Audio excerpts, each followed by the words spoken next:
आता मला एक सांगा, आपण सत्यवती बघितली, अंबा बघितली, द्रौपदी बघितली, कर्ण बघितला, ही सगळी माणसं बघत असताना महाभारताची एक अशी आणखीन व्यक्तिरेखा आहे जी आज मी तुम्हाला सांगणार आहे. त्या व्यक्तिरेखेसमोर मी म्हणणारी मोठी माणसं गप्प बसायची. ती दूरदर्शिनी आहे, ती सत्यवादिनी आहे, समान वृत्तचारिणी, सततम प्रियवादिनी असं तिचं वर्णन केलेलं आहे. आणि सगळ्यात महत्त्वाची गोष्ट, ज्या अत्यंत भयंकर घटनेच्या संदर्भामध्ये कौरव पक्षाकडच्या किंवा पांडव पक्षाकडच्या लोकांनी निषेधाचा सूर काढायला पाहिजे होता, त्यावेळेला ते सगळे गप्प बसले. निषेधाचा सूर फक्त या एका स्त्रीनं काढला, आणि या स्त्रीच्या आयुष्यभर डोळ्यावर पट्टी आहे. त्या स्त्रीचं नाव आहे गांधारी. म्हणून माझ्या या ग्रंथामध्ये एका लेखाचं नावच आहे डोळ्यावर पट्टी. हां, महाभारतातली एकमात्र डोळस व्यक्तिरेखा. हो, तिला एवढं कळतं महाभारतात प्रत्येक स्त्रीवर अन्याय झालेला आहे. ही गांधार देशाची राजकन्या आहे, हिचा काही अपराध नाही. ही 4 चौघींसारखी सुंदर दिसणारी तरुण वयात आलेली मुलगी आहे. भीष्माला कळलं की राजकन्या लग्नाची झालेली आहे, आणि धृतराष्ट्राचं लग्न करायचं आहे. जबाबदारी भीष्माची. स्वतः लग्न न करता किती जणांची लग्न लावतो तर बघा ना. तेव्हा त्याला कळलं, बरं भीष्माचा दरारा मोठा, वर बोलायची ताकद नाही. भीष्मा स्वतः गांधार देशाला गेलेले, आणि गांधार देशाला जाऊन त्याने गांधार देशाच्या राजाला सांगितलं, माझा धाकटा भाऊ जो आहे धृतराष्ट्र, तो लग्नाचा आहे, तो सिंहासनाचा अधिकारी नसला तरी प्रशासक तोच आहे, त्याच्या हातात सगळं साम्राज्य आहे, तो करेल ती पूर्व आहे, आमची जायदाद एवढी आहे, आमचं सैन्य एवढं आहे, येऊ आहे तेव्हा आहे, तर तुझी मुलगी त्याला दे. आता तो एकदम कसा हो म्हणणार, कारण हा आंधळा. पण तो आंधळा होता तरी केवळ भीष्माच्या समोर आपला टिकाव लागणार नाही, आपलं राज्य शिल्लक राहायला पाहिजे, म्हणून हो म्हणाला. बरं, हो म्हणताना ते आपल्या मुलीला पण सांगितलं नाही. आता या अन्यायाला काय म्हणणार? तिला म्हणाला असा असा युवराज आहे, आणि तो कुरु साम्राज्याचा युवराज आहे, आणि त्याच्याशी तुझं लग्न करायचं. ते म्हणजे ठीक आहे. तिला काय माहिती महाभारतात आहे ना. आणि जेव्हा प्रत्यक्ष लग्नाला उभं राहिलं तिला कळलं की त्याला दिसतच नाही. हे जेव्हा तिला कळलं तेव्हा ती बोहल्यावरनं पळून गेली का, आपल्या बापाकडे गेली का, आजातोजा बोलली. तिला कळलं हे माझं आयुष्याचं आहे. मग ती बोहल्यावरनं बाजूला झाल्यानंतर आधी पाहिलं काम तिने एकच केलं, डोळ्यावर पट्टीच बांधून टाकली. त्याला दिसत नाही, मी बघून काय करू. त्याचा अर्थ इतरांनी असा लावला, तो जर बघत नसेल तर मी न बघता त्याचा सूड घेणार, असा तिचा भाव होता. असा भाव नाही आहे. महाभारतकरांनी असं लिहिलेलं नाही. महाभारतकरांनी एवढं लिहिलं, त्याला दिसत नाही ना, आणि त्याची मी पत्नी आहे ना, मग आता त्याला दिसत नसताना मी काय बघावं, मला काय आनंद घ्यावा, म्हणून मी माझ्या आनंदाचा त्याग करते, म्हणून तिने सोडून दिलं. म्हणून तर तिचं नाव महाभारतकारांनी फार मोठ्या दर्जानं लिहिलेलं आहे. हे फार कठीण आहे.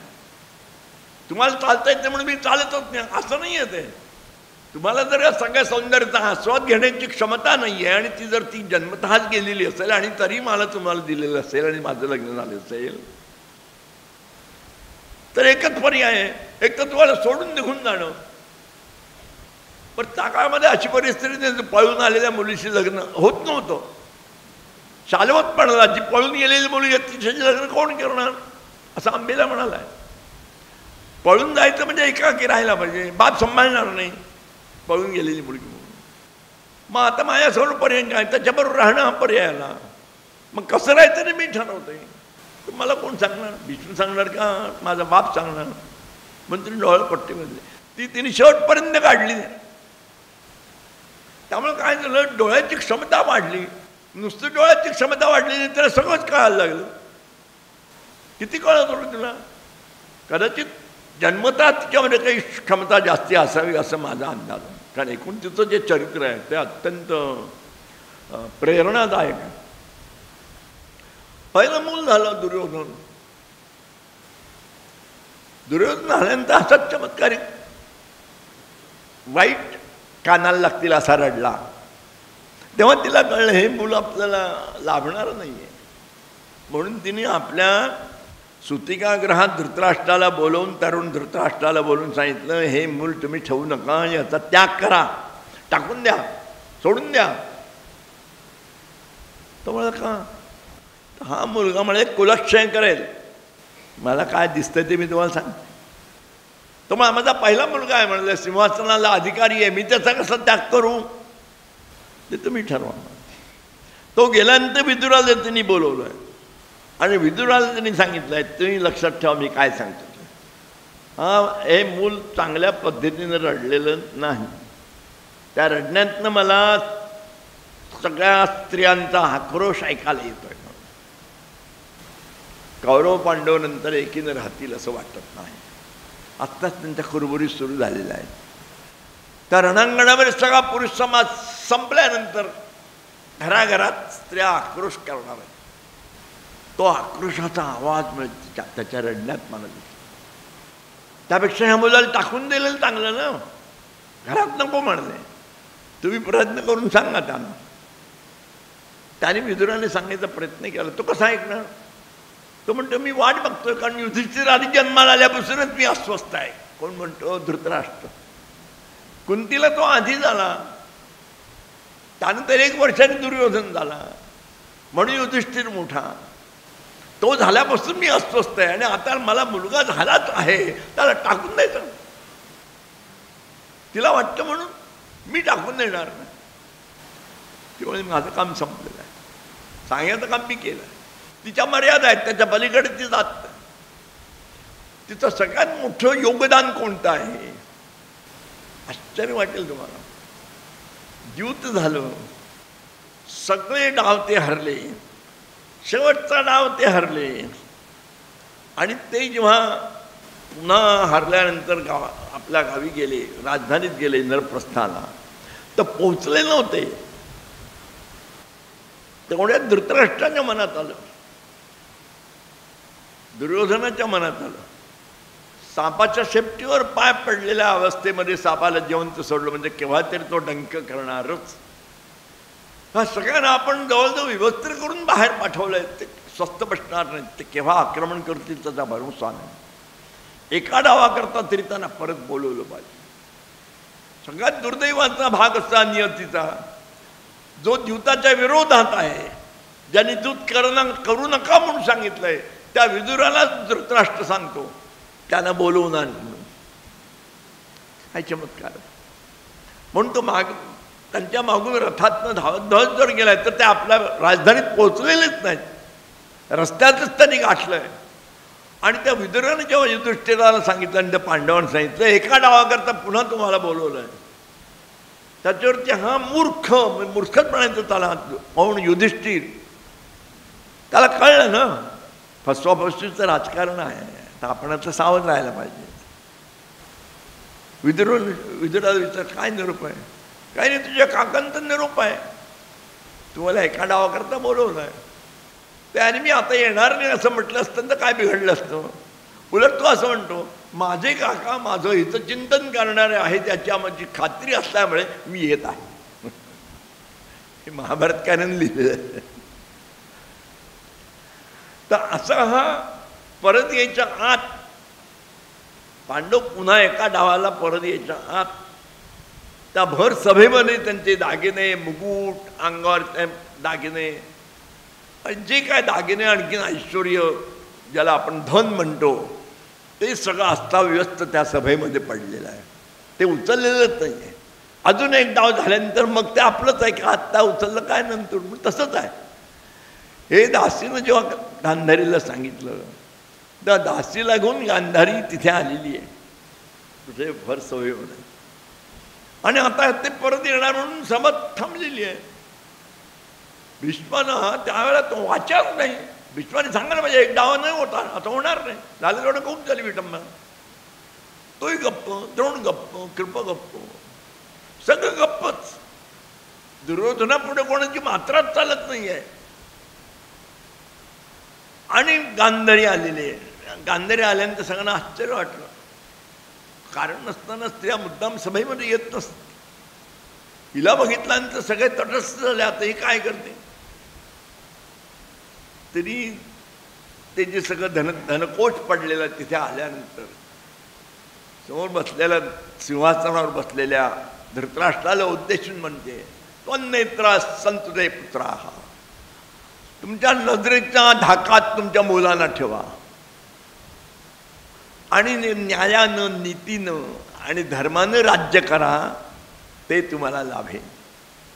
आणि त्या सगळ्या अपहार करून आणलेल्या संपत्तीकडे बघून म्हणते, तुम्ही आपल्या दैनंदिनीमध्ये लिहून ठेवायचं. काय म्हणते ती आलेली स्त्री कशी आहे?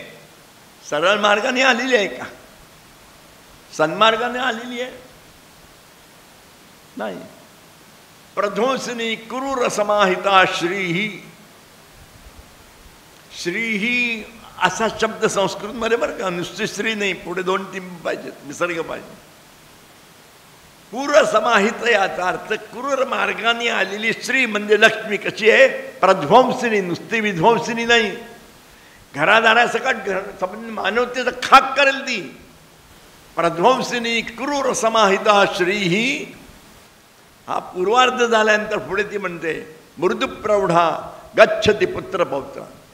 मृदू आणि प्रौढ मार्गाने जर आली, राजमार्गाने आली, न्यायमार्गाने आली, कष्टानं आली, श्रम करून आणली,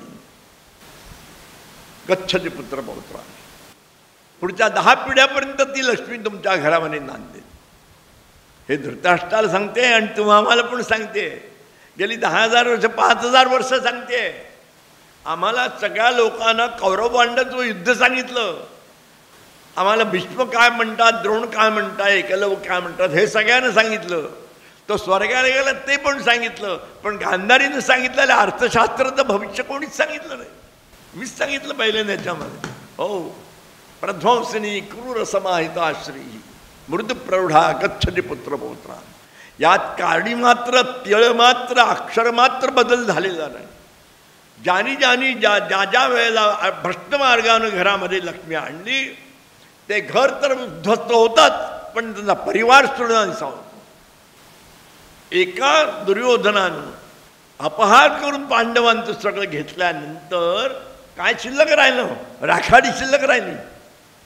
रडण्याकरता माणसं शिल्लक नाही, उंबरठे तर रडायला लागले अशी वस्तुस्थिती आहे. हेच मिळवायचं होतं, हेच प्राप्तव्य होतं दुर्योधनाला. आणि म्हणून सगळं संपल्यानंतर जेव्हा त्याच्या लक्षात आलं की आता आपण मरणारच आहोत, तेव्हा तो युधिष्ठिराला म्हणाला, आता मी मरणारच आहे तर दग्धभूवरती राज्य कर. सगळी भूमी दग्ध झालेली आहे, त्याच्यावर तू आता राज्य कर. तूच केलीस, कोणी केली ती? एक दुर्योधन जेव्हा सगळ्यांचा नेता होतो, भ्रष्टाचारी नेता होतो, तो 11 अक्षौणी सैन्य जमतो, 11 सैन्य त्याच्या मागे जातं. त्याचा अर्थ तसा आहे की अपहाराला नेहमी पुष्टी असल्याने अपहाराच्याच बाजूने समाज जातो, तो समाज नष्ट होण्याकरताच असतो असं त्याचा अर्थ. आणि म्हणून ज्या वेळेला तुमचं काम संपल्यानंतर तुमचं आसन सोडायला पाहिजे, हा जो नियम आहे तो भीष्माने पाळला नाही, द्रोणाने पाळला नाही, बाकीच्यांनी पाळला नाही. त्यांच्या समोर फक्त राखाडी शिल्लक राहिली, स्वतः गेले, बाकीचं राज्य पण गेलं. अशी ही गांधारी जी आहे, हे तिने सांगितलं म्हणून ऐकलं का कोणी? नाही, ती सांगून निघून गेली. त्यानंतर सगळ्यांनी प्रयत्न केला तरी दुर्योधन ऐकत नाही. तेव्हा धृतराष्ट्राने गांधारीला असं सुचवलं आहे, तू तरी त्याला काहीतरी सांगून बघ. आणि म्हणून प्रत्यक्षामध्ये गांधारीला धृतराष्ट्राने मुद्दाम बोलवून आणलं आणि सांगितलं की तू दुर्योधनाशी बोल.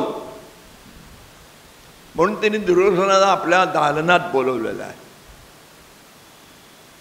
आणि त्याला ती विचारते, भीष्म, द्रोण, कृप, विदुर आणि सगळ्या राजधानीतील नेत्यांनी हा युद्धाचा विभू रचू नये म्हणून तुझी अर्जवं केली ही गोष्ट खरी आहे का असं मी ऐकलंय.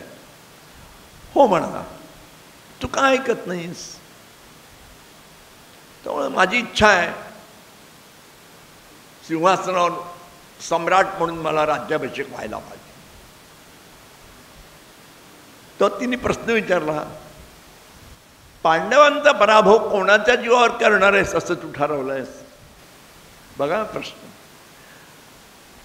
तो पटकन म्हणला, भीष्मद्रोण जोपर्यंत माझ्या बाजूला आहेत तोपर्यंत मला कशाची चिंता नाही. त्याच्यावर तिने जे उत्तर दिलंय ते फार मार्मिक आहे. ठीक आहे म्हणते, मी काय तुला सांगतो ते लक्षात घे. जर तुझ्या बाजूच्या लोकांचा विजय व्हावा अशी तुझी इच्छा असेल आणि भीष्मद्रोणांच्या जीवावर तुला युद्धात विजय मिळेल अशी जर तुला खात्री वाटत असेल तर मी सांगतो तो प्रयोग करून बघ. तो मला काय करायला पाहिजे? त्याला वाटलं चांगला उपाय सांगेल म्हणून. तर ती म्हणाली, पांडवांचा जो नेता आहे युधिष्ठिर, त्या युधिष्ठिराच्या डोळ्यात डोळा भिडवून भीष्मद्रोण जर परत आले तर कौरवांचा विजय निश्चित आहे. पण माझी खात्री आहे ते जाणार नाही. आणि जर डोळ्यात डोळा भिडवलाच त्याने तर ते जिवंत राहणार नाही. तू काही कर. आपल्या समोरचा पांडवांचा नेता किती तेजस्वी आहे हे डोळे बांधलेल्या द्रौपदी गांधारीला जे कळतं ते उघडे डोळे असणाऱ्याने कळत नाही याच्यावर कल्पना कर. आणि वस्तुस्थितीच अशी होती. तो सूर्योपासक आहे. त्याचं एवढं सगळं प्रवास झालेला आहे, वनवास झाला आहे, अपमान झाला आहे, दारिद्र्य आलं आहे, वनवासात राहायची वेळ आली तरी सूर्याची उपासना त्याची थांबत नाही. त्यामुळे त्याच्या घर अत्यंत दारिद्र्यावस्थेत सुद्धा दरवाजात आलेला अतिथी ब्राह्मण ऋषी मुनी जेवल्याशिवाय जात नाही. ही सूर्याची त्याच्यावर कृपा आहे. आणि सूर्याची उपासना करणारा म्हणून निस्तेज असेलच कसा? आता तुम्ही माझ्यासमोर इतके जण बसलेले आहात, रोज सूर्याला तुमच्यापैकी कोण नमस्कार करतो? हात तर वर करा. काय दाहिना आहे तुमची? हा, एक दिडकीचा खर्च नसताना तुमच्या डोक्यावर जो प्रकाशतो त्याला नुसता नमस्कार पण नाही करता येत आपल्याला. कोण तुमचा उद्धार करणार? कुठं आणणार तेच तुम्ही? का तुम्ही निस्तेज होता? कोणी सांगितलं निस्तेज व्हायला? त्यासाठी व्याख्यान मला आहे. महाभारताकरता व्याख्यान मला नाहीच आहे. तुम्हाला वाचून कळतं, मी की सांगायला पाहिजे हे सांगण्याकरता मी आलो. आता मला समजू लागल्यापासून आज सकाळपर्यंत सुद्धा सूर्याला नमस्कार न करता, सूर्याचं सौरसूक्त न म्हणता, सूर्याची प्रार्थना करता मी कधी बाहेर पडलोच नाही. वाणी ओजस्वी व्हायला काहीतरी नियम पाहिजेत की नाही? ते कोणी करायचे? ते इतरांनी करायचे नाही, मीच केले पाहिजे. माझी ती जबाबदारी आहे. ऐकोत नाही ऐको, सांगण्याची क्षमता आणि हिंमत हवी की नको? हे कोण सांगू शकणार? ज्याला तेजाचा संस्कार आहे आणि ज्याला तेजाची अनुभूती आहे तो सांगणार. म्हणून तुम्ही देवळात जाऊ नका, हरिपाठ म्हणू नका, त्याला नमस्कार तर करा. एक दिडकीचा खर्च नाही, एका सेकंदाचं काम आहे, नुसता नमस्कार करा. अहो, ज्याच्याकडे फक्त तेजच आहे तो तुम्हाला अंधार कसा देणार? तो तेजच देणार ना. बरं, समजा तुम्हाला असं वाटलं या जन्मात पुढच्या जन्मात मिळेल, वाया तर नक्की जात नाही. साध्या सुद्धा गोष्टी करता सुद्धा आम्ही इतके लालायित झालो आणि लाचार झालो की आज आमच्या अस्तित्वाला अर्थच उरला नाही. त्या चैतन्याचा अंश आमच्यामध्ये आहे म्हणून आपण विश्व चैतन्याचे घटक आहोत. याचं कोणत्या अर्थाने आणि कोणत्या तोंडाने आपण सांगणार आहोत? काय आहे आपल्याकडे?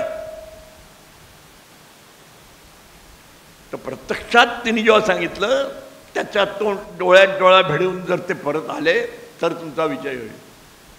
दुर्योधन सांगायला गेला नाही भीष्मद्रोणांना. का नाही सांगायला? त्याला माहिती होतं एक तर दोघे वयस्कर होते, एवढी मोठी माणसं त्याच्या भेटीला जाणारच नाही.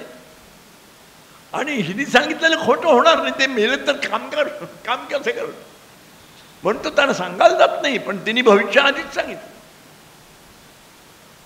त्याहीपेक्षा महत्त्वाची गोष्ट आणि त्याला सांगितलं नाही ते काही त्याच्या डोळ्यात डोळा भिडवायला गेले नाही आणि युद्ध ठरलं. आता दुर्योधनाला हे नक्की माहिती आहे राजकारणी माणसं कशी असतात, गेंड्याच्या कातडीसारखी असतात, काहीही परिणाम होत नाही त्याचा. तुम्ही चांगलं म्हणा वाईट म्हणा, त्यांच्या निर्णयापासून काहीही बदल होत नाही. आता दुर्योधनाला माहिती आहे की आपण जे युद्ध ठरवलेलं आहे ते गांधारीला मान्य नाही आणि गांधारींनी त्याप्रमाणे निषेध नोंदवलेला आहे. जेव्हा युद्ध ज्या दिवशी सुरू होणार होतं त्या दिवशी पहाटे लवकर उठून एकटाच भराभर सगळं आटपलं, चांगले चांगले कपडे घातले, अत्तर बित्तर लावलं आणि हार घेऊन तो गांधारीच्या दालनामध्ये सकाळी सकाळी आलाय आणि गांधारीला म्हणाला, माते मी दुर्योधन तुझ्या दर्शनाकरता आलेलो आहे. तिला आश्चर्य म्हटलं, इतक्या पहाटे पहाटे? ती म्हणली, अरे इतक्या पहाटे आज लवकर काय आहे? तिला माहिती आहे युद्ध सुरू होणार.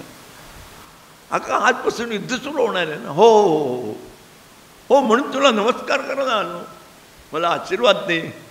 तेव्हा ती पटकन म्हणे, यतो धर्मस्ततो जयः. तिने आशीर्वाद दिला का? नाही. यतो धर्मस्ततो जयः म्हटल्यानंतर तिथेच त्याला अपशकुन झालेला आहे, कारण तो धर्माच्या बाजून नाहीच आहे. ती म्हणाली, धर्म ज्या बाजून आहे त्या बाजूने विजय होणार एवढं मला माहिती आहे. तू धर्माच्या बाजून आहेस का धर्माच्या बाजून आहेस ते तू ठरव. तू अधर्माच्या बाजूने आहेस असं मी म्हणत नाही, पण धर्माच्या बाजूनेच आहे एवढं मला माहिती आहे. यतो धर्मस्ततो जयः. तो गेला. बरं तो गेला, तो नुसता गेला नाही. पहिल्या रुचीत त्याला कळलं पांडवांसमोर काही डाळ शिजून दुसऱ्याशी परत सकाळी दर्शन आला. बरं असा एक नाही 2 दिवस, 18 दिवस आलाय. हो, 17 दिवस तो आला आणि 18 दिवशी त्याला येऊ शकला नाही. म्हणजे तो लोचट आहे का स्वार्थी आहे? त्याला असं वाटतं एवढा नरसंहार झाल्यानंतर तरी आईला पाना फुटेल आणि ती म्हणेल विजय हो तर आमचाच विजय होईल अशी त्याला खात्री. इतका तिचा वाणीचा अधिकार आहे. पण ती देते का आशीर्वाद? त्याला नाही, आशीर्वाद देत नाही. यतो धर्मस्ततो जयः. पण ती ठरल्याप्रमाणे 18 दिवसाचं युद्ध 18 दिवस झालं आणि 15व्या दिवशी कर्ण सेनापती झाला. आणि कर्ण सेनापती झालं तरी पहिल्या दिवसापासून भीम आपल्या तावडीमध्ये कसा दुःशासन येईल याचाच विचार करत लढत होता. तो सगळ्यांना मारत होता, कोणाची नाही असं नाही, प्रत्येकाशी लढायचा, सगळ्यांना मारत होता. पण त्याला कोणालाही मारण्यात रस नव्हता. त्याला फक्त दुःशासनाला ठार मारून त्याच्या छातीत रक्तप्राशन करणं एवढंच त्याच्या डोक्यात. तो अत्यंत क्रोधी आहे, अत्यंत सुडाने पेटलेला आहे आणि खूपसा अविवेक त्याच्याकडे आहे. आक्रस्ता आहे तो, त्याला आवरणं कठीण आहे. तो खूप चांगला असला तरी अत्यंत वाईट पद्धतीने जगणार आहे. पण त्याला समजत नाही. त्याचा सूड इतका आहे की पांडवांचा विजय झाला. पांडवांनी 36 वर्ष राज्य केलं, त्यापैकी 15 वर्ष पांडवांच्या आश्रित म्हणून धृतराष्ट्र आणि गांधारी होते. आणि दरवर्षी धृतराष्ट्र युधिष्ठिराकडे आपल्या गेलेल्या लोकांचं श्राद्ध करण्याकरता पैसे मागायचा, म्हणजे ब्राह्मण दक्षिणा अमोक तमोक सगळं. आणि युधिष्ठिर आणि अर्जुन न चुकता त्याला देत होते. आणि ह्याला दरवर्षी हा त्यांना विरोध करत. तुम्हाला कळत नाही काय नालायक म्हणसाल तुम्ही का देता? एक वर्षी असं झालं, मग दरवर्षी तो निषेध करत आहे. धृतराष्ट्राने माहीत होतं, धृतराष्ट्र तरी पण मागायचा आणि धृतराष्ट्राने मागितलं तरी ते देत होते दोघेजण. एक वर्ष असं झालं की त्यांनी मागणी केलेली नेमकी याने ऐकली आणि भीमाने ऐकलं. आणि भीमाने काय ऐकलं? या दोघांनी देतो म्हणून सांगितलं हे ऐकलं. तर तो भडकला आहे आणि त्या दोघांना बोलला अर्जुनाला आणि म्हणाला युधिष्ठिराला. आणि म्हणाला ते जे गेलेले आहेत ना दुर्योधन वगैरे, कष्टात कष्ट तरी या तू म्हणाला, जिथे असतील तिथे कष्टात कष्ट भोगवत म्हणाले. कशा करता ना पिंडदान करताय तुम्ही, का देताय? मस्त इतका त्याचा राग आहे. म्हणजे मरणांचा आणि वैराणी हे नाहीच आहे त्याच्या राज्यात. मेल्यानंतर सुद्धा त्यांच्याबद्दल वाईट बोललो पाहिजे अशा मताचा तो आहे. आणि 15व्या वर्षी मध्यान्ह झाल्यानंतर त्याच्या अंगात संचार झाला आणि त्या संचारलेल्या अवस्थेमध्ये दुःशासनाच्या आणि त्याचा युद्ध सुरू झाल्यानंतर दुःशासनाच्या बाणांच्या समोर भीमाचा पाड लागे ना, कारण तो दोघेही धनुर्विद्येमध्ये प्रवीण होते. तरी पण दुःशासनाचं सामर्थ्य जास्त लक्षात आल्यानंतर भीमाने आपलं धनुष्य टाकून दिलं आणि हातात गदा घेतली, प्रचंड आरोळी केली. तत्पूर्वी दुःशासनाच्या मदतीला असणाऱ्या सगळ्यांना त्यांनी पळवून लावलेला, ठार मारलेला आहे. कोणाचा रथ तोड, कोणाची घोडी तोड, सगळ्यांना बाजूला. एकटा फक्त दुःशासन समोर आहे. आणि जेव्हा त्याच्या बाणांसमोर आपण टिकावं लागत नाही म्हटलं, त्या हातात गदा घेतल्या, तर भीमाची गदा भीमाने गरागरा फिरवले आणि त्याच्या रोखाने अशा वेगानं फेकले की त्याच्या आघातानं तो खाली पडला, पण रथही मोडला. काय रथ, त्या भीमाची, आपल्या भीमाच्या गदीची ताकद असेल. खाली पडल्याबरोबर भीमानं काही केलं नाही, जो धावत सुटला आणि त्याला पकडला. आणखीन त्याच्या छातीवर पाय ठेवून त्याला विचारलं, कोणत्या हाताने नीरीला हात घातला द्रौपदीला? त्याही वेळेला आपण म्हणणार आहोत एक खात्री असताना तरी सुद्धा भीम नुसता त्याला मारत नाही. कर्ण सेनापती आहे, दुर्योधन समोर आहे, अश्वत्थामा इकडे आहे, शकुनी आहे, हे सगळे त्यांचे वीर समोर बसलेले आहेत. वाट त्याच्याकडे बघण्याची सोय नाही. इतका तो खदिरांगासारखा प्रज्वलंत म्हणतात तसा अग्निरूप झालेला आहे भीम. त्या सगळ्यांना त्याने आव्हान दिले, तुमच्यापैकी एकाची हिंमत असेल तर माझ्या तावडीतनं आला सोडून दाखवा. आणि वाट बघत बसला, छातीवर पाय आहे. आणि त्याला विचारलं कोणत्या हाताने? म्हणले नीरीला हात घातला. या व्यतिरिक्त संपूर्ण महाभारतामध्ये सभापर्वातल्या द्रौपदी वस्त्रहरणाच्या नंतर कुठेही संपूर्ण स्वर्गारोहण पर्वापर्यंत द्रौपदी वस्त्रहरण असा उल्लेख कुठेही नाही. त्यावेळेला दुःशासन त्याही अवस्थेत म्हणतो, या हाताने अयंकरिकराकार प्रयत्नस्तन विमर्दन, या हाताने ब्राह्मणांना दान केलं, या हाताने स्त्रियांचा भोग घेतला, या हाताने लोकांना जमिनी दिला, हाच तो हात. एवढं म्हटल्यानंतर ही म्हणायची बोलायची वेळ आहे का? दोन्ही पिसाळलेली माणसं आहेत, त्यांना पशु म्हणायचं का माणसं म्हणायचं?